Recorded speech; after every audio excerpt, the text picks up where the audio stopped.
তৃণমূলের সর্বভারতীয় সাধারণ সম্পাদক তথা ডায়মন্ড হারবারের সাংসদ অভিষেক বন্দ্যোপাধ্যায়ের বাড়িতে আবারও গেল সিআইডির দল।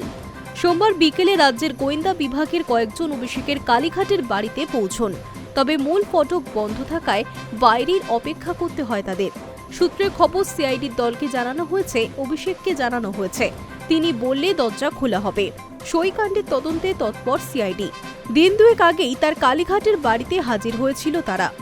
নোটিশ পাঠিয়ে সোমবার ভবানী ভবনে তলব করা হয়েছিল তৃণমূল সাংসদকে, কিন্তু শারীরিক অসুস্থতার কথা জানিয়ে 2 সপ্তাহ সময় চান অভিষেক। তবে সোমবারই তার বাড়ি হাজির হয় সিআইডি। সই সংকটে ভুগছে তৃণমূল।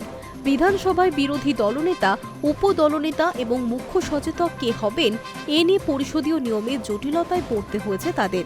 অভিযোগ উঠেছে, অভিষেক বিধানসভা স্পিকার রথীন্দ্র বসুর কাছে তৃণমূল বিধায়কদের সই করা প্রস্তাবিত চিঠি পাঠান।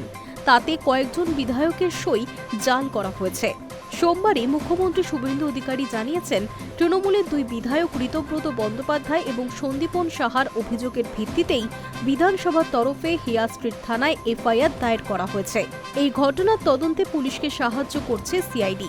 উল্লেখ্য, পরে ঋতব্রত এবং সন্দীপনকে বহিষ্কার করেছে দল।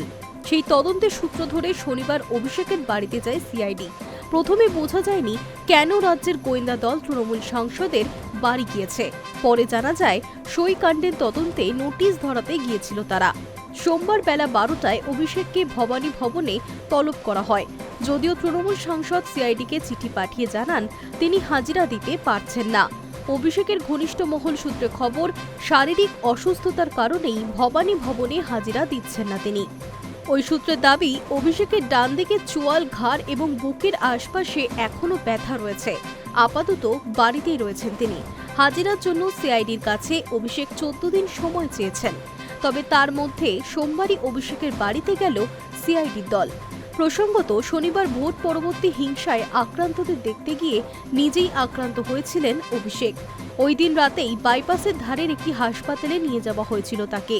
সেখানে চিকিৎসা না হওয়ার অভিযোগ তুলে তাকে পরে মিন্টো পার্কের একটি হাসপাতালে নিয়ে যাওয়া হয়।